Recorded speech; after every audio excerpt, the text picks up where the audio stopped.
ان سبیلوں سے پانی پینا.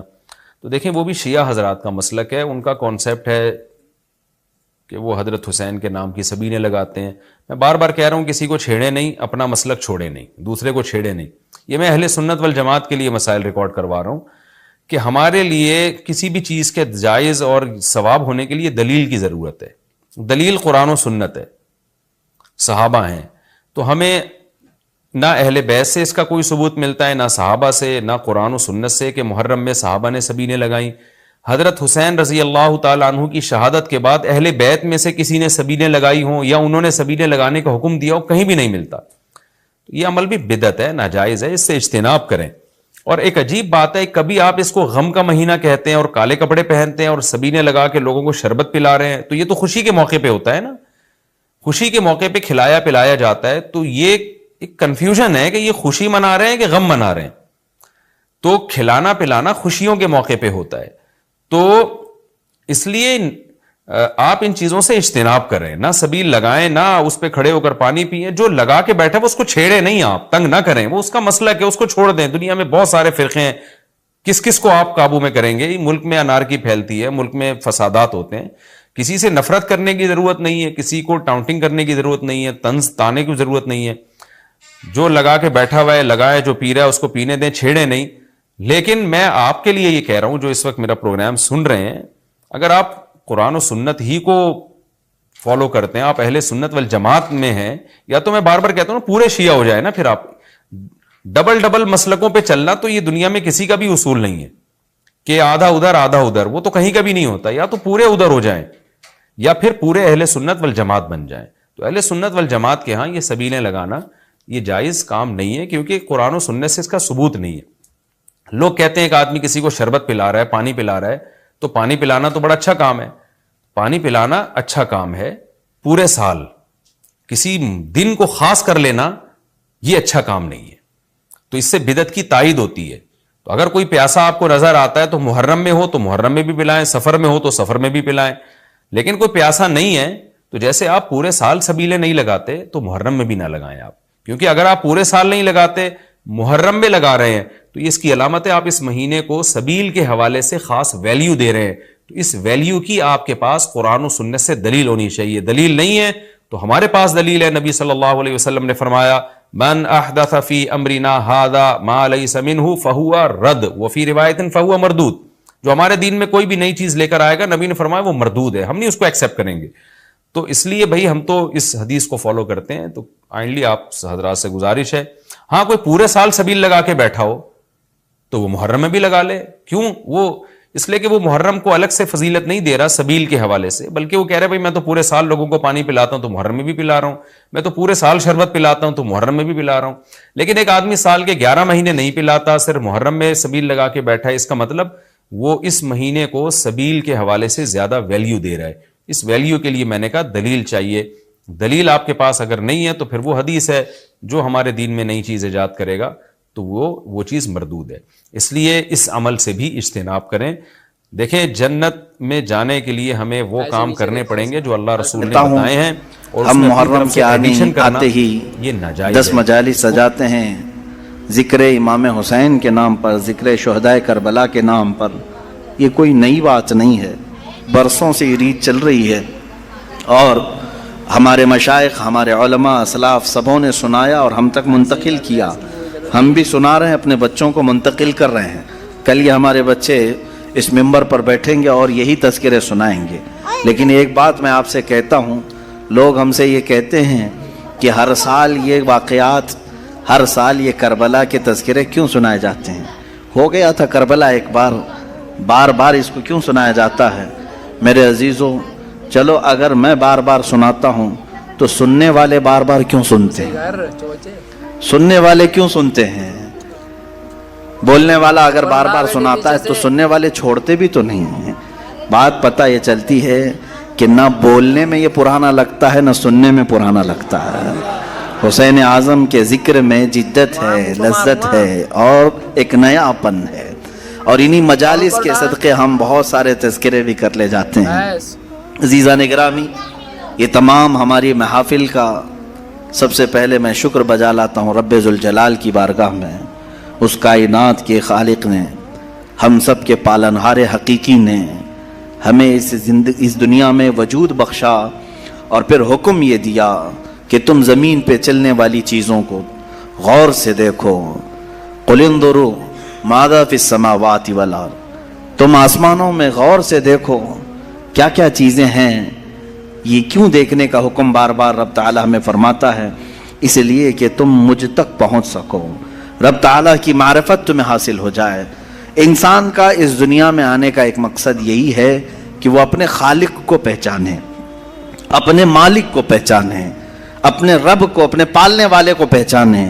اور دنیا یہاں ہر ایک کو پہچانتی رہ گئی، اور رب ذوالجلال جس کو پہچاننے کے لیے بھیجا گیا تھا اس کی طرف تک وہ دو بھی نہیں کیا، محنت بھی نہیں کیا اور پوچھا بھی نہیں۔ میرے عزیزو، لاکھوں راستے ہیں اس مولا کو پہچاننے کے، اس کے باوجود آج لاکھوں انسان گمراہ ہیں، مشرک ہیں، کافر ہیں، کچھ تو خدا ذوالجلال کا انکار کرنے والے اور کچھ غفلت میں موجود ہیں۔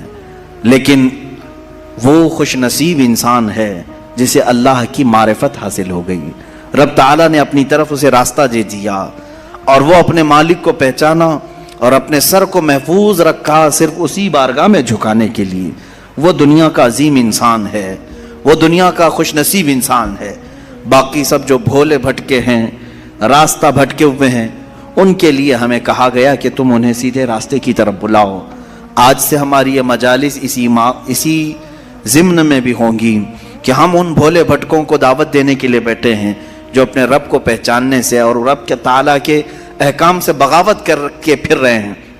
عزیزان گرامی، اب آپ سب کی بارگاہ میں جو چیزیں میں عرض کرنے جا رہا ہوں وہ بہت توجہ سے سنیں کہ یقیناً اللہ عز و جل رب ذوالجلال اس کی بہت ساری صفات ہیں، 99 صفات آپ نے سنا بھی ہوگا۔ اسماء حسنہ میں اللہ رحمان ہے، رحیم ہے، کریم ہے، حلیم ہے، عظیم ہے، غفار ہے، جبار ہے، ستار ہے، قہار ہے، یہ سب اس کی صفات ہیں۔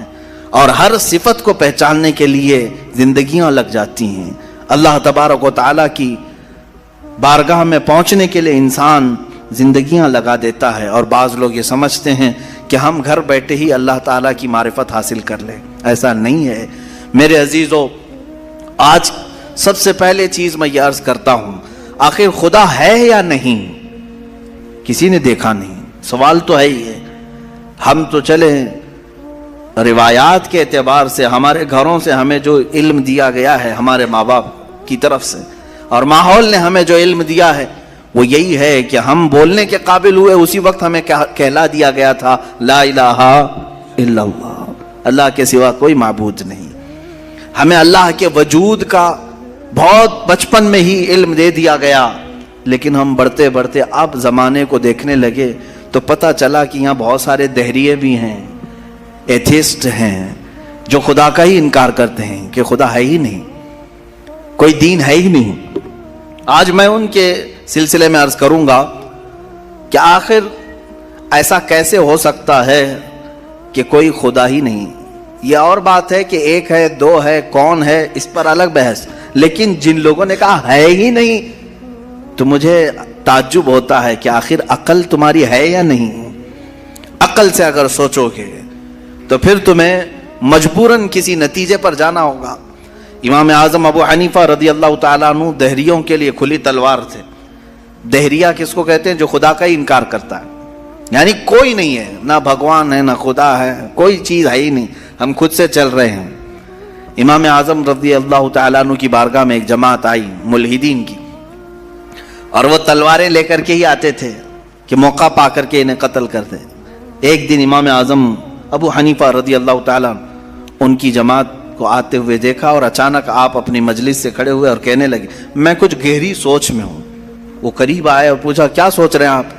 کہا کہ میں نے سنا ہے کہ ایک سمندر میں کشتی چل رہی ہے اور اس پر سامان خود سے لد جاتا ہے، اور بڑی برابر منزلوں پر وہ رکتی ہے اور اپنا سامان خود ہی اتارتی ہے، نہ اسے کوئی چلاتا ہے، نہ لوڈنگ ان لوڈنگ کرنے والے کوئی مزدور ہیں، وہ خود بخود سامان لیتی ہے، خود بخود سامان اتارتی ہے۔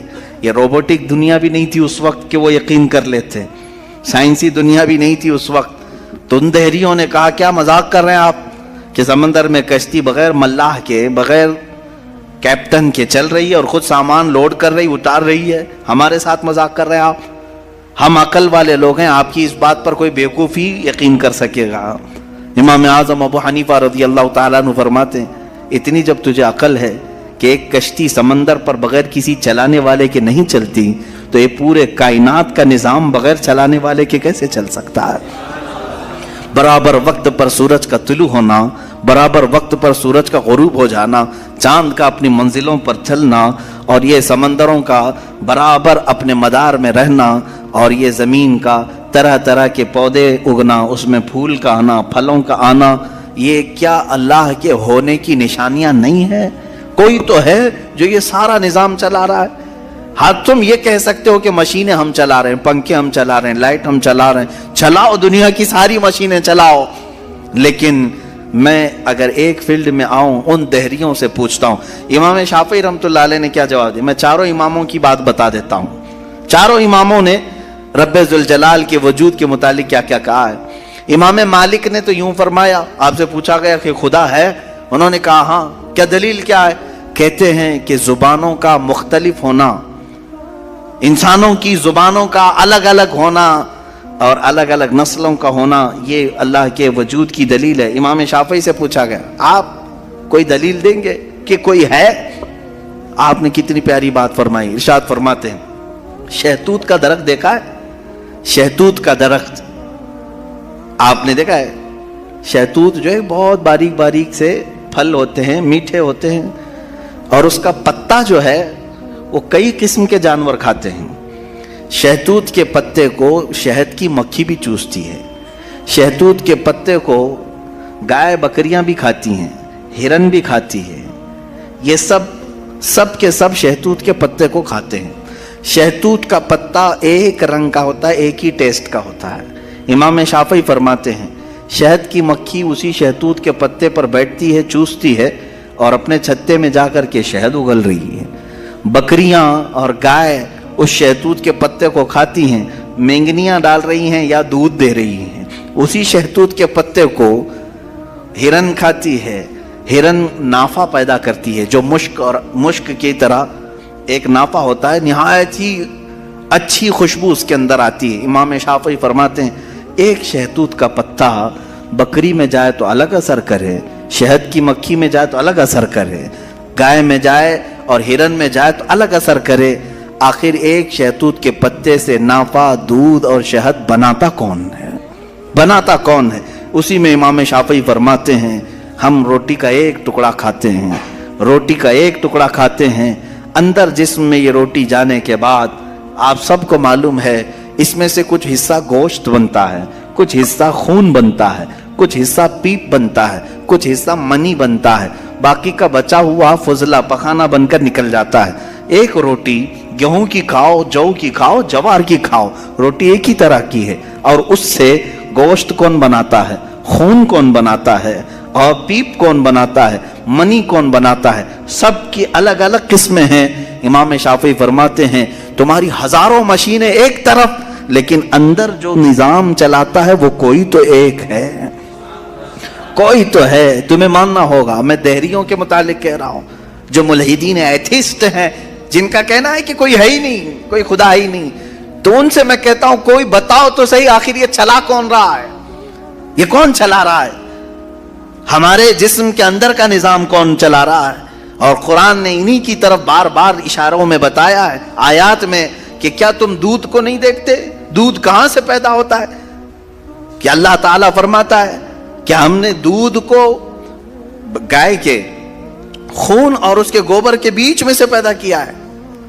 اس کا فضلہ گائے کا گوبر ہے پیٹ کے اندر, اور اس کا خون بھی ہے, خون نہایت ہی سرخ, گوبر نہایت ہی الگ رنگ کا, اور اس کے بیچ سے صاف و شفاف دودھ کا نکلنا. دودھ آتا ہے, نہ کبھی اس میں گوبر کی بو آئی, نہ کبھی خون کا رنگ آیا. قرآن کہتا ہے آخر یہ کون ہے جو اس طرح صاف ستھری غذا نکالتا ہے تمہارے لیے.